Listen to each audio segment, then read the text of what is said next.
നമസ്തേ. ഓം ശ്രീമാത്രേ നമ. ശ്രീദേവി അസ്ട്രോളജിക്കൽ ചാനലിലേക്ക് ഏവർക്കും സ്വാഗതം. 23/4/2025 കൊല്ലവർഷം 1200 ആണ്ട് മേടമാസം 10-ാം തീയതി, അതായത് പത്താമുദയം എന്നറിയപ്പെടുന്ന ദിവസം, വൈശാഖ മാസം 3-ാം തീയതി, അതായത് ശകവർഷപ്രകാരം 1947 വൈശാഖ മാസം 3-ാം തീയതി ബുധനാഴ്ചയും അവിട്ടം നക്ഷത്രവും വരുന്ന ദിവസം, ഉത്തരായനകാലം വസന്ത ഋതുവിൽ കൃഷ്ണപക്ഷത്തിലെ ദശമി ദിവസം, അവിട്ടം തിഥിയും വിഷ്ടിക്കരണവും വരുന്ന ദിവസം, സൂര്യോദയം 5:55 AM-നും സൂര്യ അസ്തമനം 6:19 PM-നും, രാഹുകാലം 12:07 മുതൽ 1:40 വരെയും, ഗുളികകാലം 10:34 മുതൽ 12:07 വരെയും, യമകണ്ഠകാലം 7:28 മുതൽ 9:01 വരെയുമാണ്. അഭിജിത്ത് മുഹൂർത്തമാകട്ടെ 11:43 മുതൽ 12:05 വരെയുള്ള സമയം, 12:09 മുതൽ 12:31 വരെയും അഭിജിത്ത് മുഹൂർത്തം തുടരുന്നു. 10-ാമുദയ ദിവസമായതുകൊണ്ട് എല്ലാവിധ ശുഭകാര്യങ്ങൾക്കും ഉത്തമം. അന്നത്തെ ദിവസം രാശിയോ നക്ഷത്രമോ നോക്കണ്ട എന്ന് പറയും ഏത് ശുഭകാര്യങ്ങളും ആരംഭിക്കുന്നതിന്. നാഗദേവതകൾക്ക് പൂജ ചെയ്യുന്നതിന്, കുടുംബപരദേവതകൾക്ക് പൂജ ചെയ്യുന്നതിന്, അതുപോലെ തന്നെ വീട് പണി ആരംഭിക്കുന്നതിന്, പുതിയ പ്രവർത്തന മേഖലകളൊക്കെ ആരംഭിക്കുന്നതിനൊക്കെ 10-ാമുദയം വളരെ പ്രസിദ്ധമാണ്. എല്ലാവിധ സൗഭാഗ്യങ്ങളും നിലനിർത്തി കൊണ്ടുപോകാൻ നമ്മൾ ശ്രമിക്കേണ്ട ഒരു ദിവസമാണ്. അതുകൊണ്ട് തന്നെ എല്ലാവരും ഉദയത്തിന് തന്നെ ഉണർന്നെഴുന്നേറ്റ് കുടുംബപരദേവതയെ ധ്യാനിച്ച്, ബുധനാഴ്ച ആയതുകൊണ്ട് ത്രിപുരസുന്ദരി ദേവിയൊക്കെ പ്രാർത്ഥിച്ച് എല്ലാവിധ സൗഭാഗ്യങ്ങളും നിലനിർത്തുവാൻ പ്രാർത്ഥിക്കുന്നത് നന്നായിരിക്കും. ചെറുപയർ നിറത്തിലോ പച്ച നിറത്തിലുള്ള വസ്ത്രം ധരിക്കുന്നത്, മരതകരത്നം ധരിക്കുന്നവരാണെങ്കിൽ മരതകരത്നം ധരിക്കുന്നത്, ചെറുപയറൊക്കെ ദാനം ചെയ്യുന്നതൊക്കെ വളരെ നന്നായിരിക്കും. ശ്രീകൃഷ്ണസ്വാമിക്ക് ഒരു തുളസിയിലയൊക്കെ സമർപ്പിച്ച് മനസ്സറിഞ്ഞ് പ്രാർത്ഥിക്കുക. തുളസിമാല ഭഗവാനെ സമർപ്പിക്കുക, തൃക്കൈവെണ്ണ സമർപ്പിക്കുക, മൂകാംബിക ദേവിയെ മനസ്സിൽ പ്രാർത്ഥിക്കുക. അതുപോലെ തന്നെ ഉപാസനകളെല്ലാം തന്നെ ഉപാസന ചെയ്യുന്നവരൊക്കെ അവരുടെ ഉപാസനാമൂർത്തിയെ ഉപാസിക്കുന്നതിന് കൂടുതൽ സമയം കണ്ടെത്തേണ്ട ദിവസമാണ്. കാരണം ഉപാസനയ്ക്കൊക്കെ പൂർണ്ണ ഫലം കിട്ടുന്ന ദിവസമാണ്. ത്രിശതി ജപിക്കുന്നത് വളരെ നല്ലതാണ്. ത്രിപുരസുന്ദരി അതുപോലെ ഷോഡശി ശ്രീവിദ്യാ മന്ത്രമൊക്കെ ജപിച്ച് അമ്മയുടെ അനുഗ്രഹം പൂർണ്ണമായി നേടുന്നതിനുള്ള ദിവസമാണ്. പുതിയ മന്ത്രജപ ഉപാസനയൊക്കെ ആരംഭിക്കുന്നതിനുള്ള ദിവസമാണ്. ആഞ്ജനേയ സ്വാമിയെ പ്രാർത്ഥിക്കുന്നതും ഉത്തമം തന്നെ. രാശിചക്രം ഒന്ന് പരിശോധിക്കാം. സൂര്യൻ മേടത്തിലും ചന്ദ്രൻ കുംഭത്തിലും, ചൊവ്വ കർക്കിടകം രാശിയിലും, ബുധൻ മീനത്തിലും, ഗുരു ഇടവത്തിലും, ശുക്രനും മന്ദനും സർപ്പിയും മീൻ രാശിയിലും, ഗുളികോദയം വന്നിരിക്കുന്നത് തുലാരാശിയിലും, കേതു കന്നിയിലും ആണ്. ഈ രാശിചക്രപ്രകാരം 27 നക്ഷത്രക്കാർക്കും എന്തെല്ലാം ഗുണഫലങ്ങളാണ് ഉണ്ടാകുന്നത് എന്ന് നമുക്കൊന്ന് പരിശോധിക്കാം. ഈ 27 നക്ഷത്രങ്ങളെ ബേസ് ചെയ്തുകൊണ്ട് 12 രാശിക്കാർക്കും 10-ാമതയ ദിവസം, ഈ 2025-ലെ 10-ാമതയ ദിവസം എന്തൊക്കെ ഗുണഫലങ്ങളാണ് വരുന്നത് എന്ന് നമുക്കൊന്ന് നോക്കാം. മേടം രാശി. മേടം രാശിക്കാരെ സംബന്ധിച്ചിടത്തോളം വിവാഹാലോചനകൾ ആരംഭിക്കുകയോ വിവാഹ കാര്യങ്ങളിൽ ഒരു തീരുമാനം ഉണ്ടാവുകയോ ചെയ്യാം. പ്രണയകാര്യങ്ങളിലും അല്പമൊക്കെ സാഫല്യം വന്നു ചേരുന്ന സമയമാണ്. എല്ലാവിധ ബന്ധുജനങ്ങളുമായും ഏതു തരത്തിലുള്ളവരുമായിട്ടും പ്രായഭേദമന്യേ എല്ലാവരുമായി സൗഹൃദ ബന്ധം പുലർത്തുന്നതിനുള്ള സാധ്യത കാണുന്നു. ഏറെ ആഗ്രഹിക്കുന്ന കാര്യങ്ങൾ മാറ്റിവെക്കേണ്ടതായ സാഹചര്യം വരാം. മനോവിഷമം അല്പസ്വല്പമായി അനുഭവിക്കേണ്ടതായും വരും. സാമ്പത്തിക നഷ്ടം, കുടുംബത്തിൽ അകാരണമായി വഴക്ക് വേക്ക് വന്നു ചേരാം. സന്താനങ്ങളുമായി കലഹിക്കുന്നതിനുള്ള സാധ്യതയും കാണുന്നു. ഉദരരോഗമുള്ളവർ പ്രത്യേകം ശ്രദ്ധിക്കണം. ഭക്ഷണപാനീയങ്ങളിലൂടെ ഫുഡ് പോയിസൺ ആകുവാനുള്ള സാധ്യതകൾ കൂടുതലാണ്. വളരെ ശ്രദ്ധിച്ച് ഭക്ഷണ പദാർത്ഥങ്ങൾ കഴിക്കുക. നേത്രരോഗം വരാനുള്ള സാധ്യതയും കൂടുതലാണ്. സന്തോഷം നൽകുന്ന സംഭവങ്ങൾ വന്നു ചേരും. എങ്കിലും ആദ്യം അല്പം മനോവിഷമം അനുഭവിച്ചതിന് ശേഷം മാത്രമായിരിക്കും സന്തോഷത്തിൻ്റെ സാഹചര്യങ്ങൾ വന്നു ചേരുക. അപ്രതീക്ഷിതമായി ആപത്തുകളിൽ ചെന്നുപെടാതിരിക്കുവാൻ പ്രത്യേകം ശ്രദ്ധിക്കണം. സാമ്പത്തിക പുരോഗതി, രോഗപീഠയിൽ നിന്ന് ആശ്വാസം, ഉദ്യോഗത്തിലെ സ്ഥാനക്കയറ്റം, അഭിവൃദ്ധി, കലാകായിക രംഗത്ത് പ്രവർത്തിക്കുന്നവർക്ക്, സിനിമ സീരിയൽ രംഗത്ത് പ്രവർത്തിക്കുന്നവർക്കൊക്കെ അനുകൂലമായ സാഹചര്യം വന്നു ചേരുന്നതാണ്. എല്ലാവിധ സന്തോഷവും നിലനിർത്തി കിട്ടുവാൻ ഉച്ചസ്ഥനായ സൂര്യഭഗവാനെയും രാശിനാഥനായ സുബ്രഹ്മണ്യ സ്വാമിയെയും പ്രാർത്ഥിക്കുന്നത്, കുടുംബ പരദേവതയ്ക്ക് ദീപം വിളിച്ച് പ്രാർത്ഥിക്കുന്നതൊക്കെ എല്ലാവിധ സൗഭാഗ്യങ്ങളും നിലനിർത്തി കിട്ടും. 10-ാമതേ നാളിൽ ഏത് ശുഭകാര്യങ്ങൾ ചെയ്താലും ആ ദിവസം മുഴുവൻ അല്ലെങ്കിൽ ആ വർഷം മുഴുവൻ അടുത്ത 10-ാമതേയം വരെ ഈ സൗഭാഗ്യങ്ങൾ നിലനിന്ന് കിട്ടുമെന്നാണ് വിശ്വാസം. ബുധനാഴ്ച ആയതുകൊണ്ട് ത്രിശതി ജപിക്കുന്നത്, മൂകാംബിക ദേവിയെ പ്രാർത്ഥിക്കുന്നത്, വരാഹി ദേവിയെ പ്രാർത്ഥിക്കുന്നത്, ഉപാസനകളൊക്കെ ചെയ്യുന്നത്, അവനവൻ്റെ ഇഷ്ടദേവതകളെ പ്രാർത്ഥിക്കുവാനും അല്പം സമയം കണ്ടെത്തുന്നത് നന്നായിരിക്കും. ഇടവൻ രാശിക്കാരെ സംബന്ധിച്ചിടത്തോളം ഭാവി കാര്യങ്ങളെക്കുറിച്ചുള്ള ആകുലതകളെല്ലാം മാറുന്ന സമയമാണ്. കുട്ടികളുടെ കാര്യത്തിൽ സന്തോഷിക്കുവാനുള്ള സൗകര്യങ്ങൾ വന്നു ചേരും. ഗൃഹനിർമ്മാണം പൂർത്തീകരിക്കും. അനിശ്ചിതാവസ്ഥകളെ മറികടക്കുന്നുള്ള സാഹചര്യം വന്നു ചേരും. ജനസേവന കാര്യങ്ങളിൽ ഏർപ്പെടും. അധ്വാനഭാരം അല്പം കുറയുന്ന ദിവസമാണ്. തർക്കങ്ങൾ ഒരു പരിധിവരെ പരിഹരിക്കപ്പെടും. പുതിയ കാര്യങ്ങളുമായി ചർച്ചയിൽ ഏർപ്പെടും. പുതിയ കാര്യങ്ങൾ പുനരാരംഭിക്കുന്നതിന്, പഴയത് വിട്ടുപോയത് പുനരാരംഭിച്ച് പുതിയ കാര്യങ്ങളായി ചെയ്യുന്നതിനുള്ള ആലോചനകൾ ഉണ്ടാകും. കർമ്മരംഗത്ത് കൂടുതൽ ശ്രദ്ധ പതിപ്പിക്കും. കലാകായിക രംഗത്ത് പ്രവർത്തിക്കുന്നവർക്ക് പുതിയ അവസരങ്ങൾ വന്നു ചേരും. മനഃശാന്തി കൈവരും. പുതിയ കർമ്മ പദ്ധതികൾക്ക് കരട് രൂപരേഖ തയ്യാറാക്കും. കുടുംബ സദസ്സുകളിൽ പങ്കാളിയാവും. കാഴ്ചപ്പാടുകളിൽ ഉറച്ചു നിൽക്കുന്നത് മൂലം ഗുണഫലങ്ങൾ വർദ്ധിക്കും. എല്ലാവിധ സൗഹൃദവും നല്ല രീതിയിൽ കൊണ്ടുപോകുന്നതിനായി രാശിനാഥയായ മഹാലക്ഷ്മിയെ പ്രാർത്ഥിക്കുന്നതോടൊപ്പം കുടുംബ പരദേവതയോട് കൂടി പ്രാർത്ഥിച്ച് നാഗദേവതകളെ കൂടി പ്രാർത്ഥിക്കുമ്പോൾ എല്ലാവിധ ഐശ്വര്യവും തെളിഞ്ഞ് ലഭിക്കുന്നതാണ്.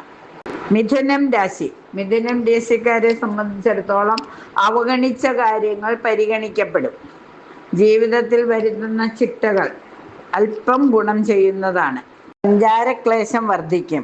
ബന്ധുജനങ്ങൾക്ക് അരിഷ്ടതകൾ കൂടി വരും. വിഷഭയം അനുഭവപ്പെട്ടേക്കാം. സാമ്പത്തിക സ്ഥിതി തൃപ്തികരമായിരിക്കും. പണച്ചിലവുകൾ വർദ്ധിക്കും. ക്രയവിക്രയ രംഗത്ത് സാമ്പത്തിക നേട്ടം പ്രതീക്ഷിക്കാം. കുടുംബത്തിൽ സ്വസ്ഥതയും സമാധാനവും ഉണ്ടാകും. പണമിടപാടുകളിൽ വാക്ക് പാലിക്കാൻ സാധിക്കും. പൊതുജനങ്ങളുമായി കലഹിക്കുന്നതിനുള്ള അവസരം വന്നു ചേരും. ഒന്ന് ശ്രദ്ധിക്കുന്നത് നന്നായിരിക്കും. സന്താന ഗുണം പ്രതീക്ഷിക്കാം. സന്താനങ്ങളുടെ വിവാഹാദി കാര്യങ്ങൾ നടന്നേക്കും. അതിനുള്ള ഒരു സാഹചര്യം വന്നു ചേരും. മുടങ്ങിക്കിടന്നിരുന്ന കാര്യങ്ങൾ പുനരാരംഭിക്കുന്നതിനുള്ള സമയവും ആഗതമാകുന്നതാണ്. രോഗശമനം വന്നു ചേരും. വിവാഹാലോചനകൾ കാര്യപ്രാപ്തിയിലേക്ക് എത്തും. കോടതി വിധികൾ അനുകൂലമായി തീരും. ബിസിനസ്സിൽ ധനനഷ്ടം വരാം. ദാമ്പത്യ സുഖം കുറയുന്നതിനും യോഗം കാണുന്നു. വളരെ ശ്രദ്ധയോടെ കാര്യങ്ങൾ ചെയ്ത് രാശിനാഥനായ ശ്രീരാമസ്വാമിയെയും ശ്രീകൃഷ്ണസ്വാമിയെയും പ്രാർത്ഥിക്കുന്നതും ത്രിശതി ജപിക്കുന്നതും മൂകാംബിക ദേവിയെ പ്രാർത്ഥിക്കുന്നതും പത്താമുദയമായതിനാൽ സൂര്യഭഗവാനെയും പ്രാർത്ഥിക്കുക. കുടുംബ പരദേവതാ ക്ഷേത്രത്തിൽ ദീപം തെളിച്ച് പ്രാർത്ഥിക്കുക. ഇങ്ങനെ ക്ഷേത്രത്തിൽ പോകാൻ സാധിക്കാത്തവർ വീട്ടിൽ ദീപം തെളിച്ച് കുടുംബ പരദേവതയുടെ അനുഗ്രഹത്തിനായി പ്രാർത്ഥിക്കുക. ഒരു വർഷം മുഴുവൻ ഈ പത്താമുദയത്തിന് ചെയ്യുന്ന പ്രവൃത്തികളുടെ സൽഫലങ്ങളെല്ലാം ഒരു വർഷം നീണ്ടു നിൽക്കുന്നത് കൊണ്ട് അടുത്ത പത്താമുദയം വരെ എല്ലാ സൗഭാഗ്യങ്ങളും നിലനിർന്ന് കിട്ടുവാൻ കുടുംബ പരദേവതയെ പ്രാർത്ഥിക്കുന്നതും നാഗദേവതകളുടെ അനുഗ്രഹത്തിനായി പ്രാർത്ഥിക്കുന്നതും നന്നായിരിക്കും. കർക്കിടകൻ രാശിക്കാരെ സംബന്ധിച്ചിടത്തോളം കർമ്മരംഗത്ത് അഭിവൃദ്ധികരമായ നേട്ടങ്ങൾ കൈവരിക്കുവാൻ സാധിക്കും. പുതിയ തൊഴിൽ സംരംഭങ്ങളിൽ ഏർപ്പെട്ട് വിജയിക്കുവാനുള്ള സാധ്യത കാണുന്നു.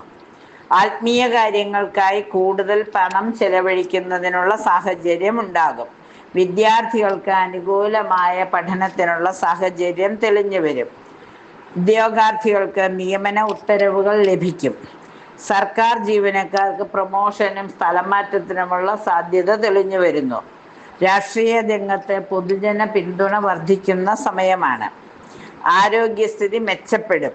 താമസ സ്ഥലത്ത് ധനം വന്നു ചേരുന്നതിനും കുടുംബ സമാധാനം നിലനിർത്തുന്നതിനും യോഗം കാണുന്നു. ജീവിതം ആസ്വാദ്യകരമായി മുന്നോട്ട് പോകും. പണച്ചിലവുകൾ അല്പം വർദ്ധിക്കുമെങ്കിലും സർക്കാർ സഹകരണത്തോടെ ഔദ്യോഗിക രംഗത്ത് സ്ഥാനക്കയറ്റം ലഭിക്കും. സർക്കാർ രംഗത്ത് പ്രവർത്തിക്കുന്നവർക്ക് ഔദ്യോഗിക രംഗത്ത് സ്ഥാനക്കയറ്റം പ്രതീക്ഷിക്കാം. മേലധികാരികളിൽ നിന്നും സുഹൃത്തുക്കളിൽ നിന്നും സഹായ സഹകരണങ്ങൾ ലഭിക്കുന്നതിനുള്ള യോഗം കാണുന്നു. ഉയർന്ന ഉദ്യോഗസ്ഥരുമായി സൗഹൃദം സ്ഥാപിക്കുന്നതിനുള്ള യോഗം കാണുന്നു. അയൽക്കാരുമായി അഭിപ്രായ വ്യത്യാസം വരാതിരിക്കുവാൻ പ്രത്യേകം ശ്രദ്ധിക്കണം. ഗ്രഹനിർമ്മാണ പ്രവർത്തനങ്ങളിൽ ഏർപ്പെടുന്നതിനുള്ള യോഗം കാണുന്നു. സന്താനങ്ങളെ കൊണ്ട് സദ്ഗുണങ്ങൾ അവരുടെ സന്താനങ്ങളുടെ സദ്ഗുണങ്ങൾക്കായി പണനിക്ഷേപം ചെയ്യും. രോഗദുരിതങ്ങൾക്ക് ശമനം കണ്ടു തുടങ്ങും. കാര്യവിജയം ഏത് രംഗത്ത് പ്രവർത്തിക്കുന്നവർക്കും ഉറപ്പാക്കാം. തസ്കര ഭയം വരാതിരിക്കുന്നതിന് പ്രത്യേകം ശ്രദ്ധിക്കേണ്ടതാണ്. രാശിനാഥയായ ദുർഗാദേവിയെ പ്രാർത്ഥിക്കുന്നതോടൊപ്പം മൂകാംബിക ദേവിയെ കൂടെ പ്രാർത്ഥിക്കുകയും കുടുംബ പരദേവതയ്ക്ക് ദീപം തെളിച്ച് പ്രാർത്ഥിക്കുകയും നാഗദേവതകൾക്ക് സർപ്പദേവതകൾക്ക് മഞ്ഞപ്പൊടിയോ നുറുമ്പാലോ ഒക്കെ കഴിക്കുന്നത് നന്നായിരിക്കും. ചിങ്ങൻ രാശിക്കാരെ സംബന്ധിച്ചിടത്തോളം വിദേശയാത്രാ പരിശ്രമങ്ങൾ സഫലീകരിക്കും. കോടതി വിധികൾ അനുകൂലമായി തീരും. ശുഭകരമായ യാത്രകൾക്കുള്ള യോഗം കാണുന്നു. അതുപോലെ തന്നെ ബിസിനസ്സിൽ അല്പം ധനനഷ്ടവും എന്നാൽ കാര്യ വിജയം വരും. പക്ഷെ ധനം അല്പം നഷ്ടം വരാനുള്ള യോഗം കാണുന്നു. ബിസിനസ്സിൽ പുതിയ ഓർഡറുകൾ ലഭിക്കാനുള്ള യോഗവും കാണുന്നു. നഷ്ടപ്പെട്ട സാധനങ്ങൾ തിരികെ ലഭിക്കുവാനുള്ള സാധ്യതയുണ്ട്. ധനാഗമ മാർഗങ്ങൾ വർദ്ധിക്കും. സഞ്ചാരക്ലേശവും വർദ്ധിക്കും. കഠിനാധ്വാനം വേണ്ടിവരും. വിദ്യാർത്ഥികൾക്ക് ഉപരിപഠനത്തിനുള്ള സാധ്യതകൾ തെളിഞ്ഞു വരും. ഉദ്യോഗാർത്ഥികൾക്ക് നിയമന ഉത്തരവുകൾ വന്നു ചേരുന്നതിനുള്ള യോഗം കാണുന്നു. സർക്കാർ ജീവനക്കാർക്ക് മേലധികാരികളിൽ നിന്നും ക്ലാരിഫിക്കേഷൻ നോട്ടീസുകൾ കൈപ്പറ്റേണ്ടതായി വരും. രാഷ്ട്രീയ രംഗത്ത് പൊതുജന പിന്തുണ വർദ്ധിക്കും. ക്ഷേത്രങ്ങളിലൊക്കെ നൂറുമ്പാലൊക്കെ കഴിക്കുന്നത്, കുടുംബ പരദേവതയ്ക്ക് ദീപം തെളിച്ച് പ്രാർത്ഥിക്കുന്നത്, സൂര്യഭഗവാനെ പ്രാർത്ഥിക്കുന്നതൊക്കെ എല്ലാവിധ സൗഭാഗ്യങ്ങളും നിലനിർത്തി കിട്ടുന്നതിന് സഹായകമാകും. പത്താമുദയം ഒരു വർഷത്തേക്കുള്ള ഫലമാണ്. ഈ ദിവസം ഏറ്റവും സന്തോഷപൂർണമായിരിക്കുവാൻ ശ്രദ്ധിക്കുക. ഈ സന്തോഷം ഒരു വർഷം മുഴുവൻ നീണ്ടു നിൽക്കുന്നതാണ്. കന്നിരാശിക്കാരെ സംബന്ധിച്ചിടത്തോളം ആരോഗ്യസ്ഥിതി മെച്ചപ്പെടും. മുടങ്ങിക്കിടന്നിരുന്ന കാര്യങ്ങൾ പതുക്കെ പതുക്കെ ഓരോന്നായി ചെയ്യുവാനുള്ള ശ്രമം തുടങ്ങും. നേത്ര സംബന്ധമായ അസുഖങ്ങൾ വരുവാനുള്ള യോഗം കാണുന്നു. സ്നേഹിതരിൽ നിന്നും ചതിവ് പറ്റാതിരിക്കുവാൻ പ്രത്യേകം ശ്രദ്ധിക്കണം. പണച്ചിലവുകൾ വർദ്ധിക്കും. വാക്ക് പാലിക്കാൻ പറ്റാത്തത് മൂലം മനപ്രയാസം അനുഭവിക്കേണ്ടതായി വരും. സഹോദരങ്ങളുടെ ജീവിതത്തിൽ ഉയർച്ച ഉണ്ടാകും. പുതിയ സുഹൃത്ത് ബന്ധങ്ങൾ വഴി അല്പം ധനലാഭത്തിനുള്ള യോഗം കാണുന്നു. പുതിയ വാഹനം വാങ്ങുന്നതിനുള്ള അവസരം വന്നു ചേരും. ഗ്രഹം മൂടി പിടിപ്പിക്കാനിടയാകും. മാതൃബന്ധുജനങ്ങൾക്ക് ക്ലേശങ്ങൾ ഉണ്ടാവുമെങ്കിലും അതത്ര കാര്യമാക്കേണ്ടതില്ല.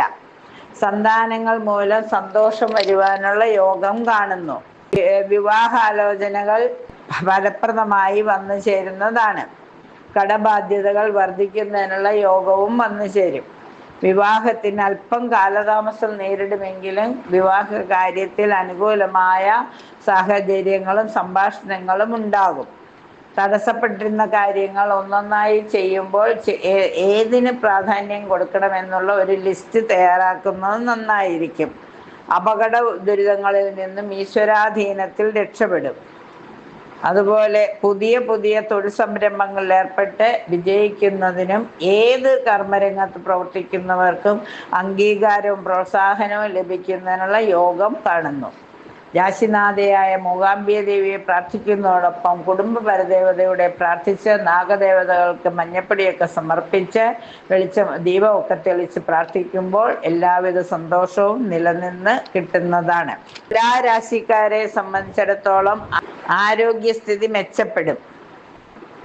ശാരീരികമായ അലട്ടലുകൾ ഉണ്ടാകും. നേത്ര സംബന്ധമായ അസുഖങ്ങൾ വന്നു ചേരും. പണച്ചിലവുകൾ അല്പസ്വല്പം വർദ്ധിക്കും. കുടുംബത്തിൽ സ്വസ്ഥതയും സമാധാനവും ഉണ്ടാകും. അന്യരിൽ നിന്നും ചതിവ് പറ്റാതിരിക്കാൻ പ്രത്യേകം ശ്രദ്ധിക്കണം. സർക്കാർ ആനുകൂല്യങ്ങൾ വേഗത്തിൽ ലഭിക്കും. വാക്ശോഭയും സുഖാനുഭവം പ്രതീക്ഷിക്കാം. കൊടുത്ത വാക്ക് കൃത്യസമയത്ത് പാലിക്കുവാൻ സാധിക്കുന്നത് കൊണ്ട് മനസ്സന്തോഷം അനുഭവിക്കാം. സ്നേഹിതരിൽ നിന്നും ബന്ധുജനങ്ങളിൽ നിന്നും സഹായ സഹകരണങ്ങൾ പ്രതീക്ഷിക്കാം. വാഹനം കൈകാര്യം ചെയ്യുന്നവർ പ്രത്യേകം ശ്രദ്ധിക്കണം. വീഴ്ചകൾ വരാതിരിക്കാൻ പ്രത്യേകം ശ്രദ്ധിക്കുക. പൊതുജനങ്ങളുമായി അഭിപ്രായ വ്യത്യാസം ഉണ്ടാക്കുന്ന സാഹചര്യങ്ങളിൽ നിന്നും ഒഴിഞ്ഞു നിൽക്കുന്നത് നന്നായിരിക്കും. സന്താനങ്ങളുടെ വിവാഹ കാര്യത്തിൽ കൂടുതൽ ശ്രദ്ധയോടെ ഇടപെടുന്നത് നന്നായിരിക്കും. പത്രപ്രവർത്തനം, കമ്മീഷൻ, ഏജൻസി തുടങ്ങിയവയിൽ നിന്നും നേട്ടങ്ങൾ പ്രതീക്ഷിക്കാം. വിദേശയാത്രാ ഫലങ്ങൾ സഫലീകരിക്കും. അല്പം തൊഴിൽ മാന്ദ്യം സംഭവിക്കുമെങ്കിലും ആത്മീയ യാത്രകളോ തീർത്ഥയാത്രകളോ സംഘടിപ്പിക്കുന്നതിനുള്ള യോഗം കാണുന്നു. കർമ്മരംഗത്ത് സ്ഥാനചലനം സംഭവിക്കാം. ധനാഗമ മാർഗങ്ങൾ വർദ്ധിക്കും. വിചാരിച്ച കാര്യങ്ങൾ പലതും നടപ്പിലാക്കാൻ സാധിക്കും. വിദ്യാർത്ഥികൾക്ക് അനുകൂലമായ പഠനത്തിനുള്ള സാഹചര്യം തെളിഞ്ഞു വരും. വിദ്യാർത്ഥികൾക്ക് പഠനത്തിന് അനുകൂലമായ സാഹചര്യം തെളിഞ്ഞു വരും. ഉദ്യോഗാർത്ഥികൾക്ക് നിയമന ഉത്തരവുകൾ ലഭിക്കും. രാഷ്ട്രീയ രംഗത്ത് പൊതുജന പിന്തുണ വർദ്ധിക്കും. രാശിനാഥയായ മഹാലക്ഷ്മിയെ പ്രാർത്ഥിക്കുന്നതോടൊപ്പം കുടുംബ പരദേവതയും നാഗദേവതകളെയും പ്രാർത്ഥിക്കുന്നത് എല്ലാവിധ ഐശ്വര്യവും നിലനിർത്തുന്നതിന് സഹായകമാകും. വൃശ്ചിക രാശിക്കാരെ സംബന്ധിച്ചിടത്തോളം ആരോഗ്യസ്ഥിതി തൃപ്തികരമായി തുടരും. ഉത്സാഹവും പ്രതീക്ഷയും കൈവിടുന്ന മാനസികാവസ്ഥ വന്നു ചേരും. ലക്ഷ്യമില്ലാതെ അലഞ്ഞു തിരിയുന്നതിൽ നിന്നും അല്പം മാറ്റമുണ്ടായി കാര്യപ്രാപ്തിയോടെ കാര്യങ്ങൾ ചെയ്യുവാൻ പഠിക്കും. മറ്റുള്ളവരുടെ ചതിയിൽ പെടാതിരിക്കുവാൻ വേണ്ട മുൻകരുതലുകൾ എടുക്കും. സാമ്പത്തിക ബുദ്ധിമുട്ടുകൾ അല്പസ്വല്പമായി കുറഞ്ഞു വരും. കുടുംബത്തിൽ സ്വസ്ഥതയും സമാധാനവും കൈവരും. ക്രയവിക്രയ രംഗത്ത് സാമ്പത്തിക നേട്ടം പ്രതീക്ഷിക്കാം. പണച്ചിലവുകൾ വർദ്ധിക്കുമെങ്കിലും പണ ആഗമനം പ്രതീക്ഷിക്കാം. സ്നേഹിതന്മാരുടെ വേർപാടിൽ ദുഃഖിക്കാൻ ഇടവരും. അയൽവാസികളുമായി കലഹത്തിനുള്ള സാധ്യതയുണ്ട്, കരുതിയിരിക്കുക. സാമൂഹിക പ്രവർത്തന സംബന്ധമായ അപകടങ്ങൾ വരാതിരിക്കാൻ പ്രത്യേകം ശ്രദ്ധിക്കണം. ഗ്രഹനിർമ്മാണ പ്രവർത്തനങ്ങളിൽ ഏർപ്പെട്ട് വിജയിക്കാനുള്ള യോഗം കാണുന്നു. സന്താനങ്ങളുടെ വിവാഹ ആലോചനകൾ കർമ്മരംഗത്തേക്ക് കാര്യപ്രാപ്തിയിലേക്ക് എത്തുന്നതാണ്. പുതിയ തൊഴിൽ രംഗത്ത് പ്രവർത്തിക്കുന്നതിനുള്ള യോഗം വന്നു ചേരുന്നു. രോഗദുരിതങ്ങൾക്ക് ശമനം വന്നു തുടങ്ങും. മുടങ്ങിക്കിടന്നിരുന്ന കാര്യങ്ങൾ പുനരാരംഭിക്കുന്നതിനുള്ള യോഗവും കാണുന്നു. പൊതുവെ പറഞ്ഞാൽ രാശിനാഥയായ ഭദ്രകാളി അമ്മയെ പ്രാർത്ഥിക്കുന്നതോടൊപ്പം എല്ലാവിധ സൗഭാഗ്യവും അനുഭവിക്കുവാൻ കുടുംബ പരദേവതയുടെയും നാഗദേവതയുടെ അനുഗ്രഹം ആവശ്യമാണ്. എല്ലാം ശുഭമായി പര്യവസാനിക്കട്ടെ. ധനുരാശി എന്ന് പറയുമ്പോൾ സന്താനങ്ങളുടെ കാര്യത്തിൽ കൂടുതൽ കാര്യക്ഷമതയോടെ കാര്യങ്ങൾ നീക്കും. ആ കാര്യം നിങ്ങൾ ഗൗരവമായി കൈകാര്യം ചെയ്യുമ്പോൾ മുതിർന്നവരുടെ സഹായ സഹകരണങ്ങൾ, അതത് മേഖലയിൽപ്പെട്ടവരുമായി സംസാരിച്ച് തീരുമാനങ്ങൾ എടുക്കുവാനുള്ള ഒരു ആർജവം വന്നു ചേരും. ബിസിനസ്സിൽ സാമ്പത്തിക നേട്ടം പ്രതീക്ഷിക്കാം. വിദ്യാർത്ഥികൾക്ക് അനുകൂലമായ സാഹചര്യം വരുത്തുന്നതിനായി പദ്ധതികൾ തയ്യാറാക്കും. സർക്കാർ ജീവനക്കാർക്ക് പ്രമോഷൻ ലഭിക്കുവാനുള്ള സാധ്യതയുണ്ട്. അത് വേണ്ട വിധത്തിൽ കൈകാര്യം ചെയ്യുന്നത് നന്നായിരിക്കും. ആരോഗ്യസ്ഥിതി മെച്ചപ്പെടുത്തുന്നതിന് വേണ്ടിയുള്ള ശ്രമം വിജയിക്കും. തൊലിപ്പുറത്തുള്ള രോഗങ്ങളും ചൊറിച്ചിലും ഒക്കെ വരാതിരിക്കാൻ പ്രത്യേകം ശ്രദ്ധിക്കണം. ആത്മീയ കാര്യങ്ങൾക്കായി പണം ചിലവഴിക്കും. ക്രയവിക്രയ രംഗത്ത് അല്പം മാന്ദ്യം അനുഭവപ്പെടും. കുടുംബത്തിൽ സ്വസ്ഥതയും സമാധാനവും കുറയും. സാമ്പത്തിക സ്ഥിതി തൃപ്തികരമായിരിക്കും. വിദ്യാർത്ഥികൾക്ക് പഠിപ്പിൽ ഉത്സാഹം വർദ്ധിക്കും. ഗൃഹനിർമ്മാണ പ്രവർത്തനങ്ങളിൽ ഏർപ്പെട്ട് കാര്യങ്ങൾ കൂടുതൽ സജീവമാക്കും. സന്താനങ്ങളുടെ വിവാഹാലോചനകളിൽ അല്പം തടസ്സം വന്നാലും കാര്യങ്ങൾ മുന്നോട്ട് പോകുക തന്നെ ചെയ്യും. നിഗൂഢ ശാസ്ത്രങ്ങൾ പഠിക്കുന്നത് വഴി ധനാഗമനത്തിനുള്ള മാർഗം തെളിഞ്ഞു വരും. ഭാവി കാര്യങ്ങളെക്കുറിച്ച് വ്യക്തമായ തീരുമാനമെടുക്കുവാൻ ഇടയാകും. പ്രേമബന്ധങ്ങൾ വിവാഹത്തിൽ കലാശിക്കും. സിനിമാ രംഗത്തും അഭിനയ രംഗത്തും പ്രവർത്തിക്കുന്നവർക്ക് സാമ്പത്തിക നേട്ടം ഉറപ്പാക്കാം. രാശിനാഥനായ മഹാവിഷ്ണുവിനെ പ്രാർത്ഥിക്കുന്നതോടൊപ്പം എല്ലാവിധ ഐശ്വര്യവും നിലനിർത്തിക്കൊണ്ടുപോകുവാൻ പരദേവതയെയും നാഗദേവതയെയും പ്രാർത്ഥിക്കുന്നത് നന്നായിരിക്കും. മകരം രാശി. വിവാഹാദി മംഗളകർമ്മങ്ങളിൽ പങ്കെടുക്കും. കോടതി വിധികൾ അനുകൂലമാകും. സഞ്ചാരക്ലേശം കുറയും. പൊതുജന പിന്തുണ ലഭിക്കും. വാഹന സംബന്ധമായ ദുരിതങ്ങൾ വന്നു ചേരുവാൻ യോഗം കാണുന്നു. വിദേശയാത്രാ പരിശ്രമങ്ങൾ സഫലീകരിക്കും. അപ്രതീക്ഷിതമായ ഭാഗ്യാനുഭവങ്ങൾ ഉണ്ടാകും. തൊഴിൽ രംഗം മെച്ചപ്പെടും. വിദ്യാർത്ഥികൾക്ക് ഈ സന്ദർഭം അത്ര നന്നായിരിക്കുന്നതല്ല. പുതിയ കോഴ്സുകൾ തിരഞ്ഞെടുക്കുവാൻ കാലതാമസം നേരിടും.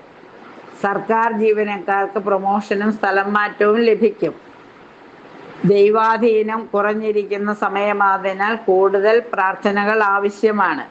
ആരോഗ്യസ്ഥിതി മെച്ചപ്പെടുന്നതിന് വേണ്ടി നന്നായി ശ്രദ്ധിക്കുക. പുതിയ വാഹനം വാങ്ങുന്നതിനുള്ള അവസരം വന്നു ചേരും. എല്ലാവിധ സൗഭാഗ്യങ്ങളും നിലനിർത്തുന്നതിനായി നന്നായി പ്രാർത്ഥിക്കുക. രാശിനാഥനായ ശനീശ്വരനെ പ്രാർത്ഥിക്കുന്നതോടൊപ്പം കുടുംബ പരദേവതയ്ക്ക് ദീപം തെളിച്ച് പ്രാർത്ഥിക്കുന്നത് നന്നായിരിക്കും. കുംഭം രാശി. പുതിയ വാഹനം വാങ്ങുന്നതിനുള്ള യോഗം വന്നു ചേരും. ബന്ധുജന ഗുണം ഉണ്ടാകും. ഗ്രഹനിർമ്മാണ പ്രവർത്തനങ്ങളിൽ ഏർപ്പെടുന്നതിനോ ഗൃഹം മോടി പിടിപ്പിക്കുന്നതിനോ ഇടയാകും. രോഗദുരിതങ്ങൾക്ക് ശമനം വന്നു തുടങ്ങും. മുടങ്ങിക്കിടന്നിരുന്ന കാര്യങ്ങൾ പുനരാരംഭിക്കുന്നതിനിടയാകും. കാര്യവിജയം ഉറപ്പാക്കാം. വിവാഹത്തിന് കാലതാമസം നേരിടും. ദാമ്പത്യ സൗഖ്യം ഉണ്ടാകും. അപകടങ്ങളിൽ നിന്നും അത്ഭുതകരമായി രക്ഷ നേടും. സാമ്പത്തിക നേട്ടം അല്പസ്വല്പമായി ഉണ്ടാകും. സർക്കാർ ആനുകൂല്യങ്ങൾ ലഭിക്കും. ആഗ്രഹങ്ങൾ പലതും സഫലീകരിക്കും. ദൈവിക കാര്യങ്ങൾക്കായി കൂടുതൽ പണം ചിലവഴിക്കും. വിദ്യാർത്ഥികൾക്ക് അനുകൂലമായ പഠനത്തിനുള്ള സാഹചര്യം വന്നു ചേരും. രാശിനാഥനായ ശനീശ്വരനെ പ്രാർത്ഥിക്കുന്നതോടൊപ്പം ആഞ്ജനേയ സ്വാമിയെയും വിഷ്ണുമായ സ്വാമിയും ഒക്കെ പ്രാർത്ഥിച്ച് ദൈവാധീനം വളർത്തുന്നത് നന്നായിരിക്കും. കുടുംബ പരദേവതയ്ക്ക് ദീപം തെളിക്കുന്നതും നാഗദേവതയ്ക്ക് മഞ്ഞപ്പിടിയൊക്കെ സമർപ്പിക്കുന്നതും എല്ലാവിധ സൗഭാഗ്യങ്ങളും നിലനിർത്തി തരും. മീനം രാശി. ബന്ധുജനങ്ങളിൽ നിന്നും സ്നേഹിതന്മാരിൽ നിന്നും സാമ്പത്തിക നേട്ടം പ്രതീക്ഷിക്കാം. കുടുംബ സ്വത്ത് വീതം വെച്ച് കിട്ടുന്നതാണ്. ബന്ധുജന ഗുണം ഉണ്ടാകും. സന്തോഷകരമായ അനുഭവങ്ങൾ ഇടയ്ക്കിടയ്ക്ക് ആവർത്തിക്കും. സന്താന ഗുണം പ്രതീക്ഷിക്കാം. സന്താനങ്ങളുടെ വിവാഹ കാര്യത്തിൽ തീരുമാനമുണ്ടാകും. ഔദ്യോഗിക കൂടുതൽ ഉത്തരവാദിത്വങ്ങൾ ഏറ്റെടുക്കേണ്ടതായി വരും. രോഗശമനം പ്രതീക്ഷിക്കാം. വിലപ്പെട്ട സാധനങ്ങൾ മോഷണം പോകാനുള്ള സാധ്യതയുണ്ട്. തീർത്ഥാടനത്തിന് അവസരം ലഭിക്കും. വിദേശയാത്രാ പരിശ്രമങ്ങൾക്ക് കാലതാമസം നേരിടും. സ്ത്രീകളുമായി കലഹിക്കുന്നതിനുള്ള സാധ്യതയുള്ളതുകൊണ്ടും അപകീർത്തി വരാനുള്ള യോഗമുള്ളത് കൊണ്ടും കരുതിയിരിക്കുന്നത് നന്നായിരിക്കും. വിദ്യാർത്ഥികൾ അവരവരുടെ പഠനത്തിന് അനുയോജ്യമായ രീതികൾ കാര്യങ്ങൾ ആലോചിച്ച് ഒരു കരട് രൂപരേഖ തയ്യാറാക്കുന്നത് നന്നായിരിക്കും. സർക്കാർ ജീവനക്കാർക്ക് പ്രൊമോഷൻ ലഭിക്കുന്നതിനുള്ള യോഗം കാണുന്നു. രാഷ്ട്രീയ രംഗത്ത് പൊതുജന പിന്തുണ വർദ്ധിക്കും. ബിസിനസ്സിൽ അല്പസ്വല്പം ലാഭം പ്രതീക്ഷിക്കാവുന്നതാണ്. കലാകായിക രംഗത്ത് പ്രവർത്തിക്കുന്നവർക്കും ഏത് കർമ്മരംഗത്ത് പ്രവർത്തിക്കുന്നവർക്കും അല്പം കാര്യവിജയം ഉണ്ടാകുന്ന സമയമാണ്. അംഗീകാരവും പ്രോത്സാഹനവും ലഭിക്കുകയും കാര്യങ്ങൾ മുന്നോട്ട് കൊണ്ടുപോകാനുള്ള ഒരു ഊർജം ലഭിക്കുകയും ചെയ്യും. രാശിനാഥനായ മഹാവിഷ്ണുവിനെ പ്രാർത്ഥിക്കുന്നതോടൊപ്പം കുടുംബ പരദേവതയും പ്രാർത്ഥിക്കുക. ദീപം തെളിച്ച് നാഗദേവതകൾക്ക് മഞ്ഞപ്പൊടിയൊക്കെ സമർപ്പിച്ച് ത്രിശതിയൊക്കെ ജപിക്കുമ്പോൾ എല്ലാ സൗഭാഗ്യങ്ങളും നിലനിന്ന് കിട്ടുന്നതാണ്. 27 നക്ഷത്രക്കാർക്കും അവർ ആഗ്രഹിച്ച രീതിയിലുള്ള എല്ലാ സൗഭാഗ്യങ്ങളും നിലനിന്ന് കിട്ടുന്നതിനായി കുടുംബ പരദേവതയുടെ അനുഗ്രഹത്തിനായി പ്രാർത്ഥിക്കൂ. അവർക്ക് ദീപമൊക്കെ തെളിച്ച് നിവേദ്യമൊക്കെ സമർപ്പിച്ച് പ്രാർത്ഥിക്കുമ്പോൾ എല്ലാം മംഗളമായി ഭവിക്കുന്നതാണ്. എല്ലാവർക്കും 10ാമത് ഒരു വിജയമായി തീരട്ടെ എന്ന് ആശംസിച്ചുകൊണ്ട് നിർത്തുന്നു. നന്ദി, നമസ്കാരം.